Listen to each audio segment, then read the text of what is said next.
बाबा कहते हैं बच्चों ने गीत सुना, वो दैवी प्यार जिसको ईश्वरी प्यार कहें, अब ईश्वर आकर के तुम्हें सच्चा प्यार सिखलाते हैं, कैसे एक दो को प्यार करना चाहिए। शरीर का प्यार नहीं, दिल से स्नेह कैसे करना चाहिए।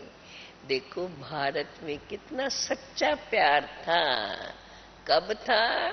जब सचखंड था। सचखंड किसने बनाया था? सतगुरु बाप ने, जो सत बाप भी है, सत शिक्षक भी है। अभी तुम किसके आगे बैठे हो? हाँ, अभी हम किसके महावाक्य सुन रहे हैं? सच बाबा के, अर्थात जो सच्चा सच्चा सुख देने वाला है, सच्चा प्यार सिखलाने वाला है, सच्चा ज्ञान आकर के देते हैं, उनके ही सन्मुख में अभी हम बैठे हैं। झूठ खंड, बाकी तो झूठ खंड में सब झूठ ही है, गाया भी जाता है। सत्य का संग करो। सत्य तो वास्तव में एक ही है, असत्य अनेक है। जो बाप भारत को, सत्य कौन है? एक ही बाप जो आकर के भारत को स्वर्ग बनाते हैं, बेहद का वर्षा आकर देते हैं। तुम, बाबा कहते हैं, तुम बच्चे उस बेहद के बाप के सन्मुख बैठे हो, जो फिर से हमको बेहद की बादशाही देने आए हैं। सत्य बाबा तो एक ही है, जिसके संग से ही विश्व के मालिक बनते हो। भक्ति में भी पहले पहले तो एक शिव बाबा की ही सच्ची सच्ची भक्ति होती थी। उसको ही सच्ची अव्यभिचारी भक्ति कहा जाता है। बाबा बैठ तुम बच्चों को इस सारे चक्कर का ज्ञान सुनाते हैं। पहले पहले एक शिव बाबा की भक्ति थी, जिसको अव्यभिचारी भक्ति कहते थे। फिर अभी तुमको ज्ञान भी बाप सच्चा सच्चा ज्ञान सुनाते हैं, झूठी भक्ति से छुड़ाते हैं। सच्चे बाबा के द्वारा तुम अभी सच्चा ज्ञान सुन रहे हो।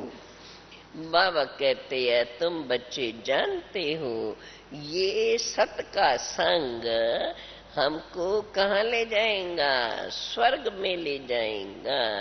सच्चे ज्ञान से ही तो बेड़ा पार होता है, और जो झूठा ज्ञान सुनाते हैं उससे तो बेड़ा और ही गर्क हो जाता है, उसको अज्ञान कहा जाता है। सच्चा ज्ञान वास्तव में सिर्फ एक बाप ही सुनाते हैं। बाबा कहते, अभी तुम बच्चे सारे चक्कर की हिस्ट्री ज्योग्राफी को समझ गए हो।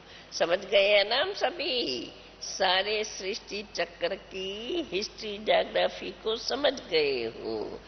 तो ये है सच्चा सच्चा बाबा, सच्चा सच्चा टीचर। बाकी तो वो सब है झूठे।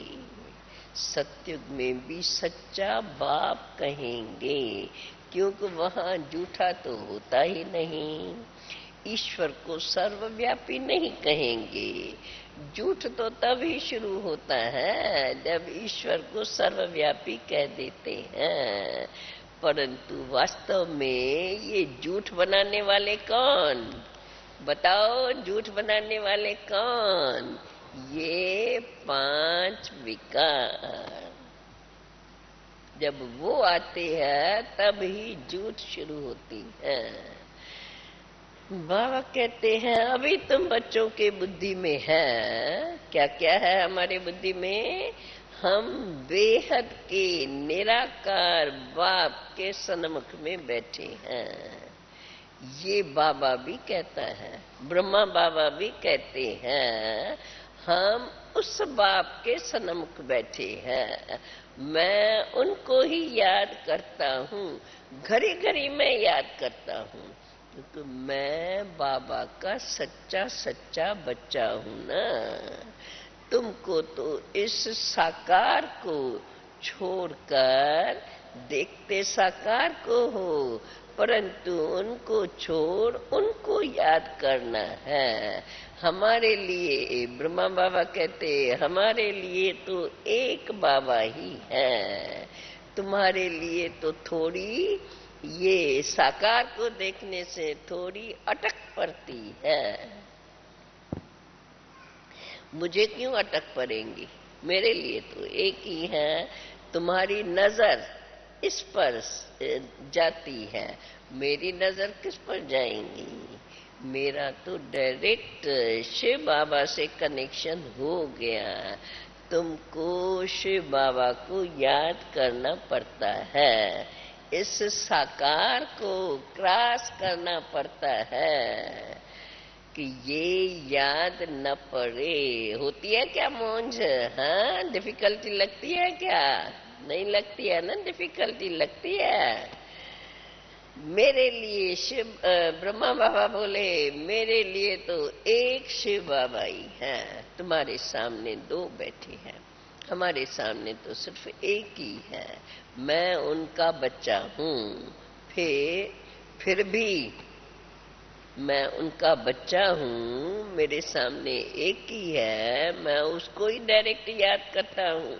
फिर भी बाबा कहते हैं बच्चों को सिखाने के लिए, बच्चे दिल शिकस्त न हो, बाबा कहते हैं देखो बच्चे, फिर भी निरंतर याद नहीं कर सकता हूँ, क्योंकि बाबा कहते हैं तुम हो कर्मयोगी, तुम्हारे बुद्धि में ये सारा चक्कर फिरता रहता है।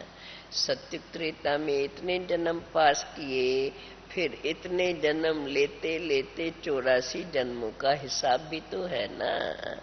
84 का ही तो ये चक्कर है। अब तो कलयुग का अंत आ गया, फिर आगे फिर नया चक्कर शुरू होगा। हिस्ट्री ज्योग्राफी फिर से रिपीट होती है। सत्युग में कौन थे, क्या क्या बुद्धि में घूमता है?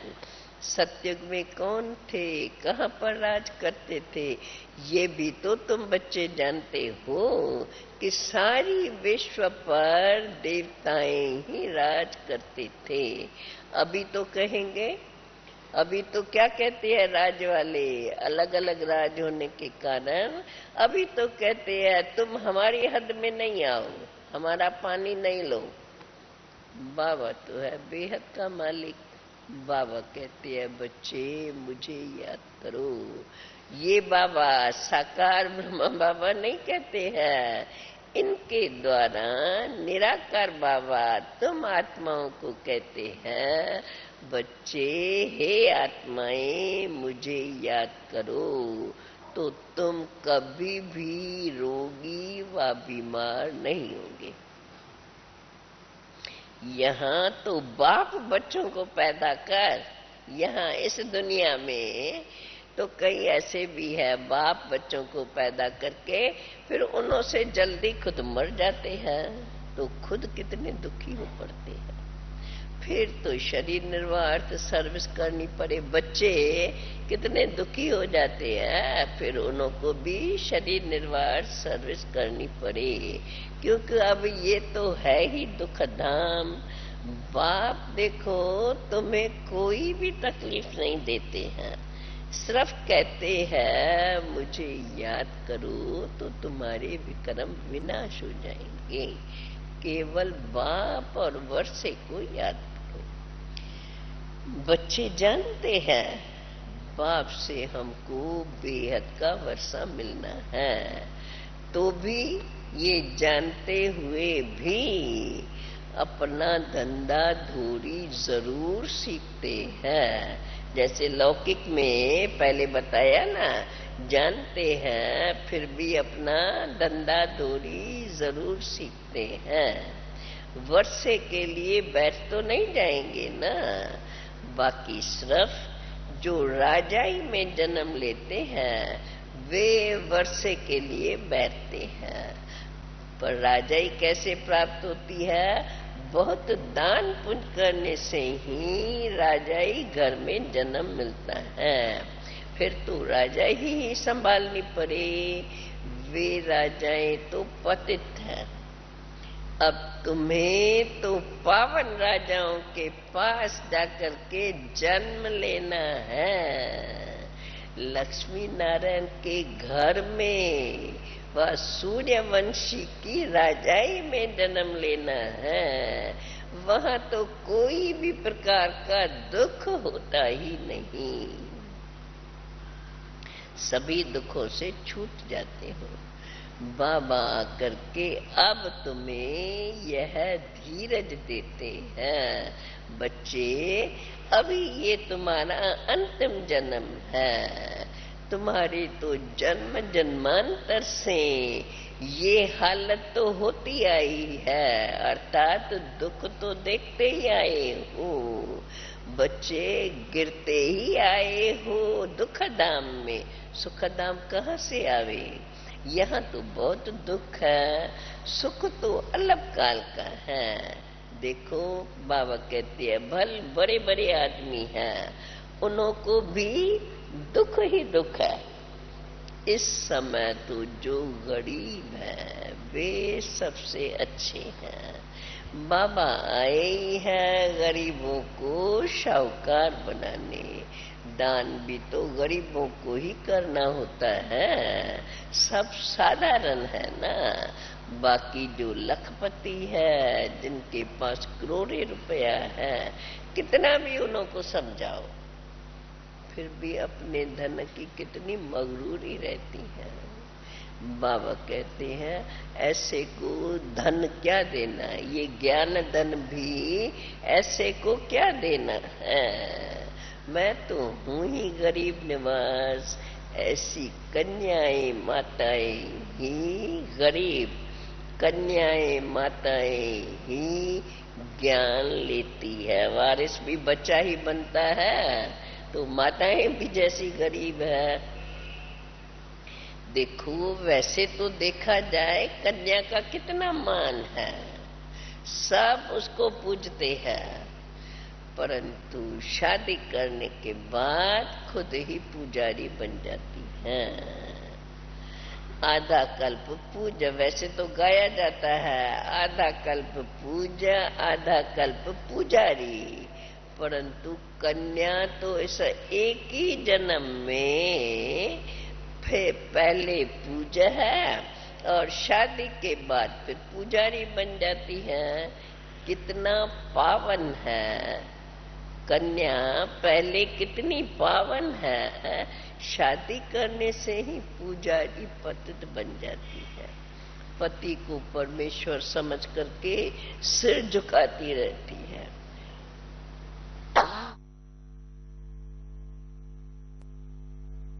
उनके आगे दासी बनकर खड़ी होती है। तो बाबा प्रजापिता ब्रह्मा के बच्चे शिव उनके आगे दासी होकर के खड़ी रहती है। तो बाबा आकर के दासीपन से छुड़ाते हैं। फिर ये बच्चे तो वृद्धि को पाते जाते हैं। बाबा कहते हैं अभी तुम बच्चे समझा सकते हो, हम तो अभी है प्रजापिता ब्रह्मा के बच्चे, शिव बाबा के पुत्र, उनकी मिल्कियत पर हमारा पूरा हक लगता है। उनकी मिल्कियत कौन सी है? बेहद की, विश्व का वो हमें मालिक बनाते हैं, उनका फरमान है।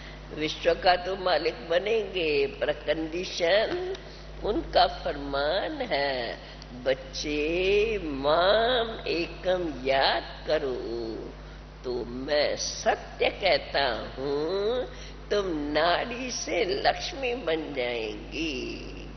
इसमें कोई भी व्रत नियम आदि करना, भूखा रहना नहीं पड़ता है। आगे तो तुम भक्ति मार्ग में बहुत नियम व्रत रखते थे, 7 रोज खाना नहीं खाते थे। समझते हैं व्रत नियम रखने से हम कृष्णपुरी में चले जाएंगे। वास्तव में सच्चा व्रत है पवित्र रहने का। वे तो हठ से भूखे रहते हैं। तुम बच्चों को कुछ भी भूख हड़ताल आज नहीं करना है, पावन जरूर बनना है। तुमको तो पावन बनने के लिए ही हड़ताल करनी है। हम सबको पावन बनाएंगे, तुम्हारा धंधा ही ये है। बाकी निर्जल रखना, खाना नहीं खाना, इनसे थोड़ा ही कुछ होता है, इनसे तो कुछ भी होता नहीं है। तुम सिर्फ पवित्रता की प्रतिज्ञा करो। माताओं को पति के मरने के बाद बहुत दुख होता है, उन्हों को जाकर समझाना चाहिए। अभी तो पतियों का पति आया हुआ है, वो कहते हैं सिर्फ मुझे याद करो तो मैं तुमको स्वर्ग का मालिक बनाऊंगा।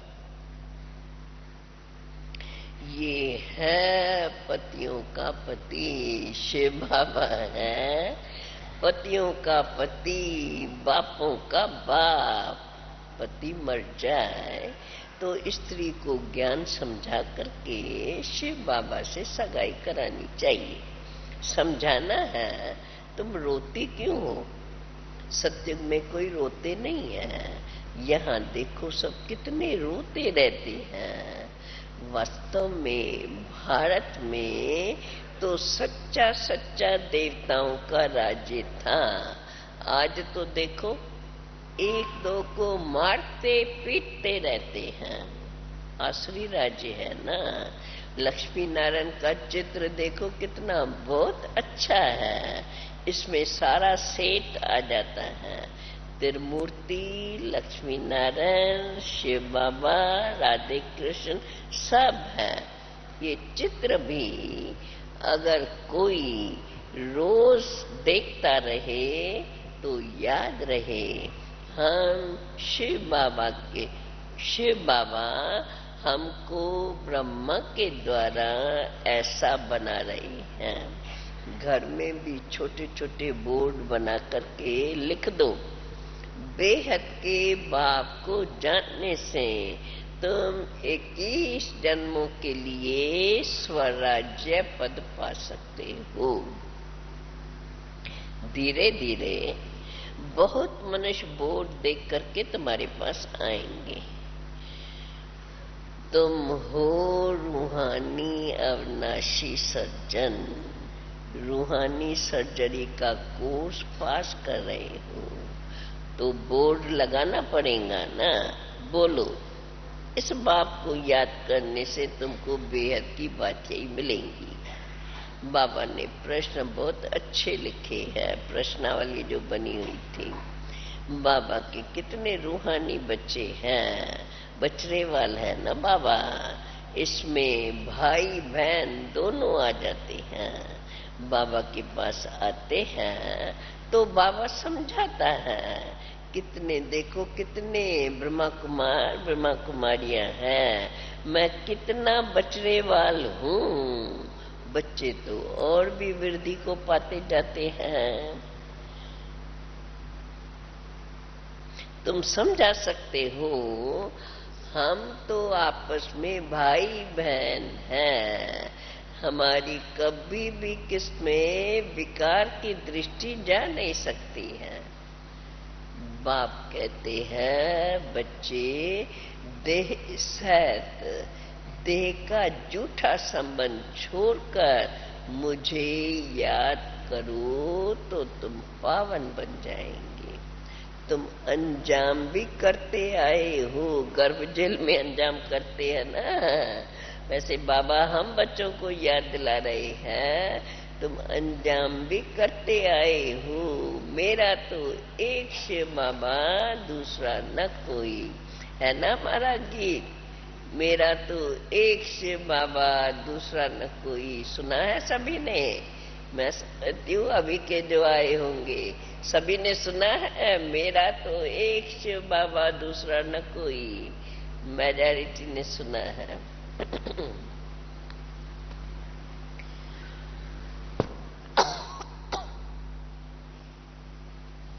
बूढ़िया भी यह 2 अक्षर याद कर ले तो बहुत कल्याण हो सकता है। हमने 84 जन्म लिए हैं, अभी हम ब्राह्मण बने हैं, फिर जाकर बनेंगे देवता, फिर देवता के बाद क्षत्रिय व शूद्र बनेंगे। वो तो चक्कर तो चलेगा ही, परंतु अब तो हमें ब्राह्मण जरूर बनना है और आगे भी फिर ब्राह्मण सो देवता जरूर बनेंगे। बाबा कहते हैं और भी दिन प्रतिदिन जो कल्प पहले बने होंगे वो तो आगे चल करके और भी निकलते आएंगे, अनेकानेक आते रहेंगे। अभी ब्राह्मण बच्चे और कहाँ से आएंगे? अभी ब्राह्मण बच्चे जो विदेश आज के तरफ भी है ना, वो भी निकल आएंगे। याद तो करते रहते हैं। बाबा कहते हैं अपने कुटुंब परिवार में रहते अपने को आत्मा समझो। शिव बाबा का अपने को पोतरा समझो। हम ब्राह्मण सो देवता बनेंगे। कलयुग में है सभी मनुष्य, सतयुग में बनेंगे सभी देवता। कलयुग में है सभी आसुरी मनुष्य। अभी तुम बच्चे दैवी संप्रदाय बन रहे हो। ये बातें कौन बताता है हमें? बाप ही तुम्हें बतलाते हैं, दूसरा कोई बतला नहीं सकते हैं। इन वर्णों को तो कोई जानते ही नहीं। तुम ब्राह्मण ही ये नॉलेज समझा सकते हो। जब तक तुम ब्रह्मा कुमारियों के द्वारा ज्ञान न लेवे तब तक तो कोई समझ नहीं सकते। बाबा कहते हैं तुम बच्चे ही ये ज्ञान दे सकते हो, परंतु इसको समझने के बाद फिर दिल बड़ी साफ चाहिए। कहा भी जाता है दिल साफ मुराद हासिल। कोई कोई की दिल साफ नहीं होती है। सच्ची दिल से सच्चे बाबा की सेवा में लग जाना चाहिए। ये सेवा करने की भी हावी होनी चाहिए। हमारा काम है समझाना, ये भी जानते हो ना। जब 108 से माथा मारेंगे तो मुश्किल से कोई एक के बुद्धि में बैठेगा, तो फिर कोई 1-2 निकल आएंगे। जो कल्प पहले निकले होंगे, ब्रह्मा कुमारी बना होगा, जो कल्प पहले बना होगा वो ही निकल आएंगे। तो इसमें थकना नहीं है। सच्ची दिल से सच्चे बाप की सेवा में लग जाना चाहिए। कहाँ भी जाओ बाबा कहते हैं तुम बच्चे भी मेहनत तो करते रहते हो, कोई ना कोई निकल ही पड़ेगा। कहाँ भी जाओ, मित्र संबंधी के पास जाओ, शादी मुराद समझो, शादी मुरादी में जाओ, हर एक के कर्मों अनुसार हर एक को राय दी जाती है। कोई आकर के पूछते हैं तब उनको राय दी जाती है। मुख्य है पवित्र रहने की बात। कहाँ बाहर खाना भी पड़ता है, परंतु वो भी अगर पूछ कर जाते हैं तो उनके सर्कमस्टेंसेस देख करके उनको राय दी जाती है।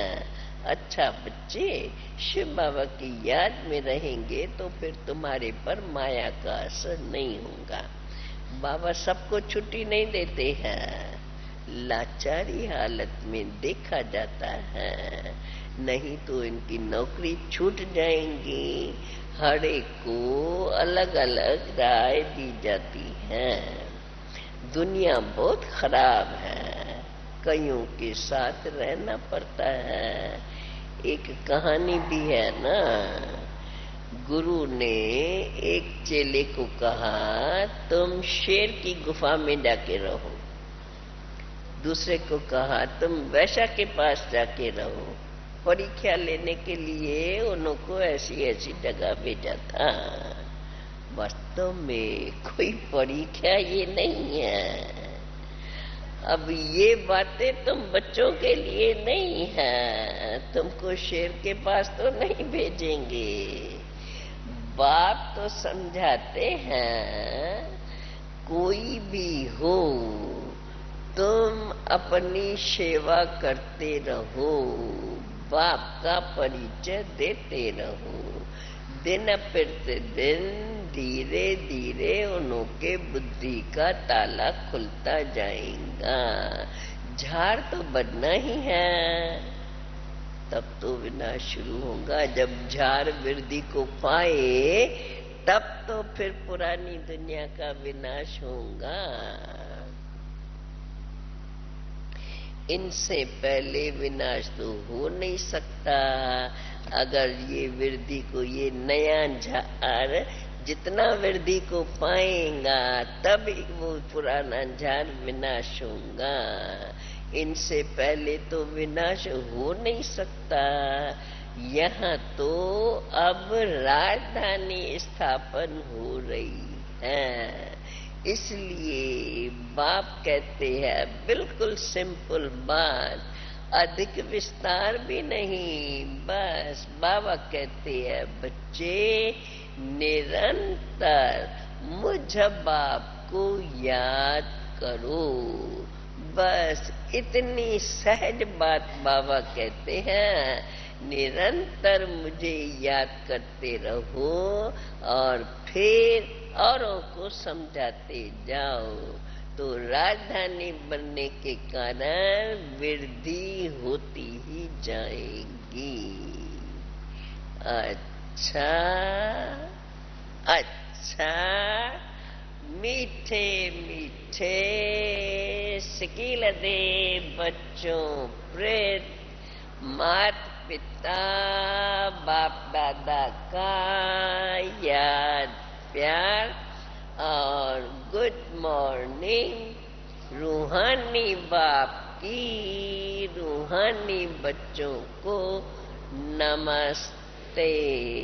रूहानी बच्चों की रूहानी बाप को नमस्ते।